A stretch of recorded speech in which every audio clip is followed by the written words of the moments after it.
5 जून को पर्यावरण दिवस है। पर्यावरण दिवस के दिन हर आदमी ये सोचता है कि धरती लहलहाए, हरियाली हर तरफ दिखे, ताकि जीवन उसका सफल रहे।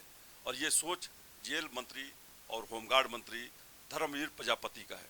वो 2 लक्ष्य लेकर चल रहे हैं कि कम से कम 2 लाख पेड़ जो है पर्यावरण दिवस के दिन वृक्षारोपण हो, क्योंकि 1,18,000 जहाँ होमगार्ड हैं, वहीं लाखों की संख्या में कैदी हैं और जेल के अधिकारी। आइए इनसे हम बात करते हैं कि कैदियों के किस काम को ये आगे बढ़ाना चाहते हैं और पर्यावरण दिवस पे इनका क्या लक्ष्य है।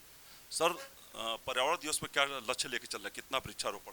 हमने 2-3 दिन से विचार मन में चल रहा है। आज ही हमने एक व्यक्ति को लगाया है कि ये तैयारी करो।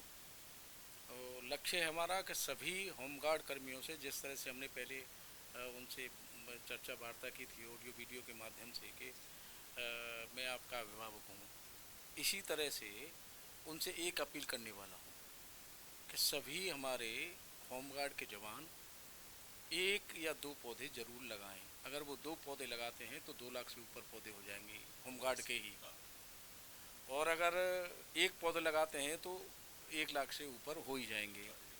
और सभी 5 तारीख से पहले हम जिला मुख्यालय को जोड़ करके मैं सीधी बात करने वाला हूँ जिला कारागार में।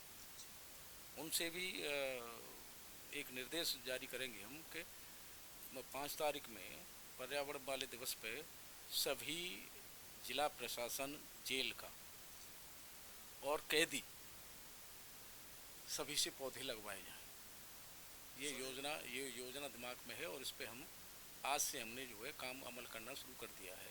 सर, ये 2 लाख से ऊपर वृक्षारोपण हो जाए अच्छा है, जितना हो जाए, लक्ष्य हो जाए, 2.5 हो जाए, 3 हो जाए, जितना हो जाए उतना अच्छा है।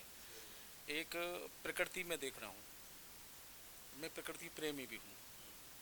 बचपन से लेकर जब हमने देखा, हम जब छोटे थे, जब 6वीं 7वीं क्लास में पढ़ने जाते थे तो 40-40 दिन की वर्षा हमने देखी है, 40-50 दिन का कोहरा हमने देखा है, भयंकर गर्मी आंधियाँ हमने देखी है, लेकिन उसका चौथाई भी अब इस समय नहीं रहा। वर्षा उतनी नहीं रही, सर्दी उस समय इतनी नहीं रही, गर्मी उतनी जितनी होती थी नहीं हुई। प्रकृति में बहुत बड़ा बदलाव देखा है और वो भी हम मानते हैं कि वो इंसान की देन है। जितना प्रदूषण इंसान फैलाता है उतना और कोई नहीं फैला पाता। देखिए, पशु पक्षी अगर आप देखें तो प्रकृति का वो संरक्षण करते हैं।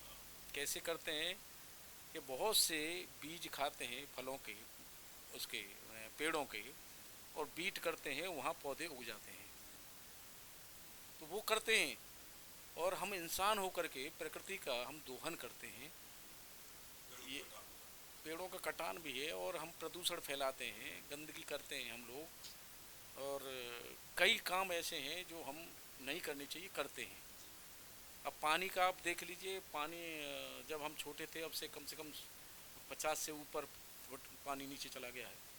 तो हम लोग जो है विचार नहीं कर रहे। आपके माध्यम से मैं कहना चाहूँगा कि सब विचार करें, नहीं तो हमारी आने वाली पीढ़ी एक एक बूंद पानी के लिए तरसेगी अगर हमने अभी से हमने विचार ध्यान नहीं दिया तो। आज हम जब छोटे थे तो पानी कोई नहीं खरीदता था, आज हम 20 रुपये की बोतल खरीद रहे हैं। 50 साल बाद, 50 साल में हम 20 साल में 30 साल में 50-20 रुपये की बोतल खरीद रहे हैं। आगे वाले 20-30 साल में वही बोतल 20 रुपये वाली 50 रुपये की होगी, तो क्या खरीद पाएगा? कि कोई गरीब व्यक्ति खरीद पाएगा? इसलिए हम लोगों को अभी से प्रकृति के विरुद्ध सचेत होकर के प्रकृति का संरक्षण संवर्धन दोनों करनी पड़ेंगे और करना चाहिए। आपके माध्यम से कहना चाहूँगा, निवेदन करूँगा आपके जितने भी दर्शक हैं कि प्रकृति का संरक्षण संवर्धन करें। आने वाली पीढ़ी को अगर हमें ऑक्सीजन देनी है और पानी देना है तो वृक्षारोपण हम करें और उनका प्रकृति का संरक्षण संवर्धन करें। वृक्षारोपण के साथ साथ पानी भी बचाएं, फालतू पानी खर्चा ना करें। सर, ये भी सुनने में है कि जेलों में जो कैदी बंद हैं वो कई बड़े अच्छे सामान भी बना रहे हैं, कुशल कारीगर हैं, उसके लिए कोई प्लानिंग भी आप बना रहे हैं क्या? हाँ, 10-12 जेलों में जानकारी मिली है कि बड़े बड़े काम हो रहे हैं। आगरा की जेल में जिस न्यायपालिका के तहत हम लोग चलते हैं, उस न्यायपालिका पे हमारे जो जज बैठते हैं वो कुर्सी आगरा में बनती है। कई जगह हमारे टेंट के सामान बनते हैं, जो टेंट जो पीएसी और हमारे सैनिक और जो टेंट लगा करके तंबू लगा करके रहते थे वो टेंट जेल में बनते हैं, किसी को जानकारी नहीं है।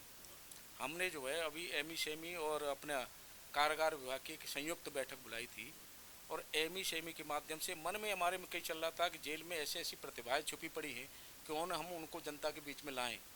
तो ये मन में आया था, उसको विचार करके एमी शेमी और हमारे कारागार विभाग की एक संयुक्त बैठक बुलाई और उस पर हम लोग काम करने जा रहे हैं। आम जन तक जेल में बने प्रोडक्टों को आम जन तक पहुंचाने की योजना है और उस पर हम धीरे धीरे आगे बढ़ गए हैं। कोई ऐसा प्रोडक्ट कैदियों ने जो बनाया हो आपके पास? मेरे पास जो है अभी आजमगढ़ के एक हमारे जेल के अधीक्षक आए थे, ये अभी 2 दिन पहले देखे गए, मैं आपको दिखाऊं। कैदियों ने बनाया? तो ये आजमगढ़ में एक कैदी की बनाई हुई आकृति है। ये नारियल के सीख से घर बनाया है, देखिए। और आप देख रहे हैं जितना भी ये लेन दिख रहा है सब नारियल का सीख है और फेविकॉल से चिपका के बनाई है। बहुत ही बारीकी से बहुत ही सुंदर बनाया गया है और बड़े ध्यान से बनाया है और कितना दिमाग लगाया होगा और कितना अच्छे विचार से उसने बनाया होगा। तो ये प्रतिभाएं जो छुपी पड़ी हैं जेलों में, हम चाहते हैं कि ये प्रतिभाएं आम जन तक पहुँचे। तो जनता तक कैसे पहुंचेगा, इस पे कुछ आपने सोचा? इसमें हम पहले तो प्रोडक्ट को बढ़ा रहे हैं, फिर उसके बाद मार्केटिंग की व्यवस्था हम करेंगे और पूरी मार्केटिंग की व्यवस्था। और विचार बहुत बड़ा है आपके, थोड़ा प्रक्रिया आगे होने दो, फिर आपको दिखाएंगे, आप ही लोग कवरेज करेंगे उसे। तो आपके माध्यम से ही, माध्यम आप ही होंगे आम जनता तक पहुंचाने का। क्या बात है। देखिए, जब सोच सकारात्मक हो तो हर चीज़ अच्छी लगने लगती है। आपने सुना किस तरीके से धर्मवीर प्रजापति जी ने कहा कि अगर प्रकृति को जीना है सही तरीके से तो वृक्षारोपण करना होगा और पानी को भी बचाना होगा, वरना आने वाली पीढ़ी पानी के लिए भी तरसेगी और प्रकृति से भी तरसेगी। दूसरी तरफ कैदी जो जेल के अंदर सजा याफ्ता है, लेकिन किस हालात से वो जेल की सलाखों के पीछे हैं ये तो नहीं मालूम, लेकिन उसमें कई ऐसे कुशल कारीगर हैं जिसका एक सैंपल ये आजमगढ़ जेल का ये कैदी ने बनाया है नारियल के सीख से। सोचिए कितनी बारीकी काम है और एक खूबसूरत मकान उसने खड़ा कर दिया।